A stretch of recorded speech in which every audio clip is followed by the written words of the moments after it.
धर्मपुर गांव में सरोजनी नाम की एक औरत अपने बेटे पवन के साथ रहती थी। सरोजनी का पति उसे कई साल पहले छोड़कर जा चुका था। अब उसका एक ही सहारा था, उसका बेटा पवन।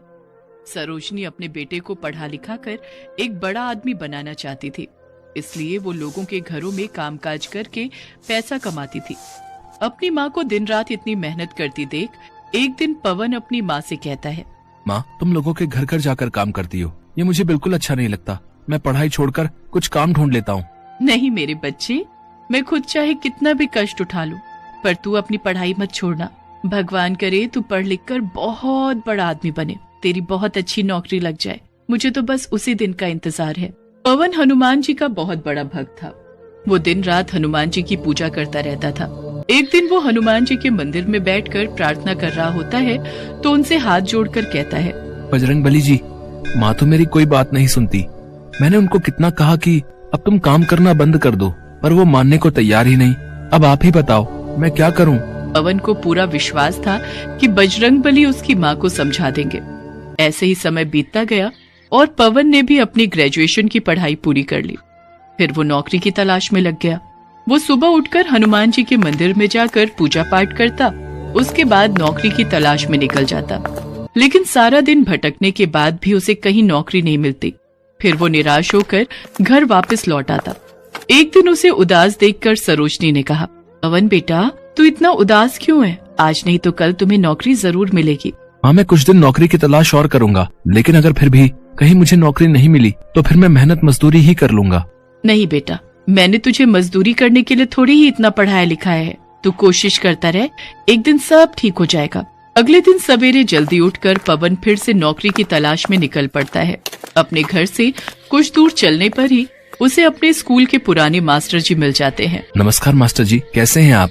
मैं बिल्कुल ठीक हूँ पवन, तुम बताओ तुम कैसे हो? अच्छा, वैसे तुम कहीं जा रहे हो? मैं तो तुम्हारे घर ही आ रहा था।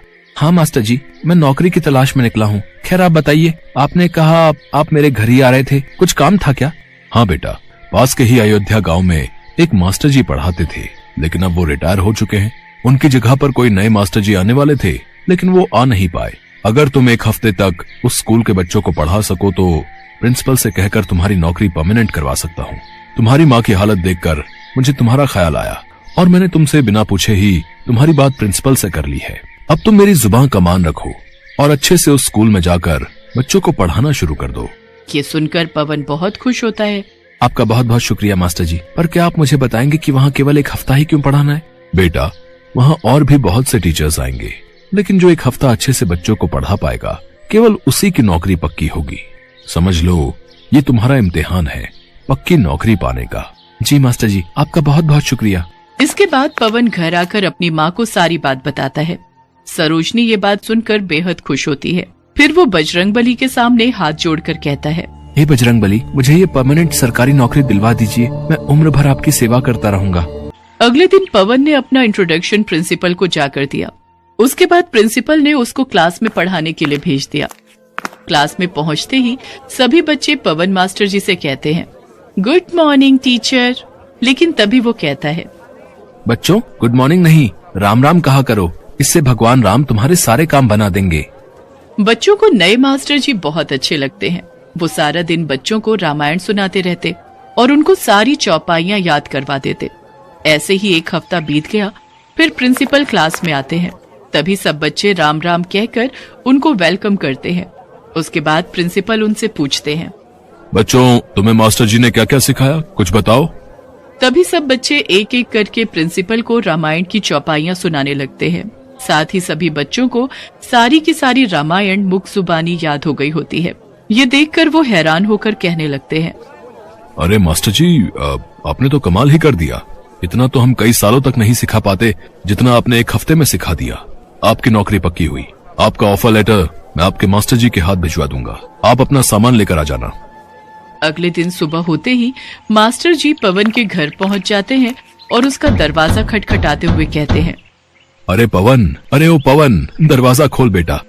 तभी दरवाजा खोलते हुए पवन बाहर आता है। अरे आप, नमस्ते मास्टर जी, अब इतनी सुबह सुबह कैसे आना हुआ? आइए, अंदर आइए। पवन की माँ चारपाई पर लेटी हुई होती है। नमस्ते बहन जी, क्या हुआ? आपकी तबीयत कुछ ठीक नहीं लग रही। हाँ मास्टर जी, पिछले 1 हफ्ते से माँ बहुत बीमार थी, लेकिन अब उनकी हालत में काफी सुधार है। मुझे माफ कीजिएगा, इसी कारण मैं स्कूल में पढ़ाने नहीं आ पाया। ये सुनकर मास्टर जी हैरान रह जाते हैं। अब ये तुम क्या कह रहे हो? उस स्कूल के प्रिंसिपल ने तो मुझे तुम्हारा ज्वाइनिंग लेटर देते हुए कहा है कि तुम्हारी नौकरी पक्की हो गई है। ये सुनकर पवन हैरान रह जाता है। उन्होंने मुझसे कहा कि पवन ने बच्चों को इतना अच्छा पढ़ाया जैसे कि आज तक कोई पढ़ा ना सका। लेकिन मैं तो वहाँ गया ही नहीं, मैं तो यहीं घर पर रहकर माँ की सेवा कर रहा था। ये कैसे हो सकता है?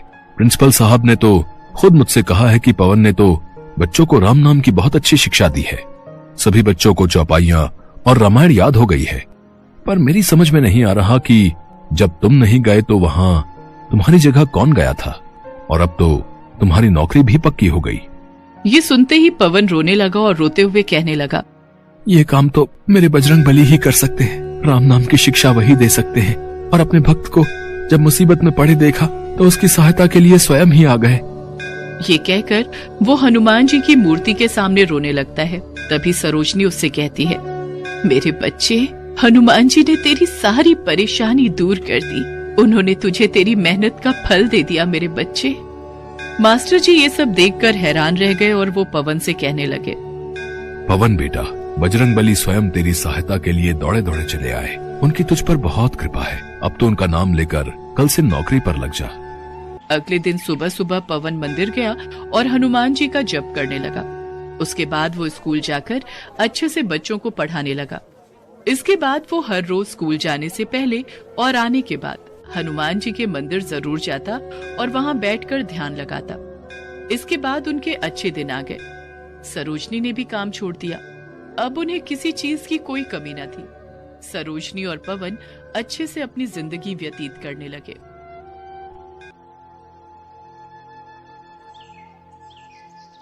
जय बजरंगबली, आपकी सदा ही जय हो। हनुमान जी, आप सदैव अपना आशीर्वाद मेरे सर पर बनाए रखना। आपका नाम लेकर ही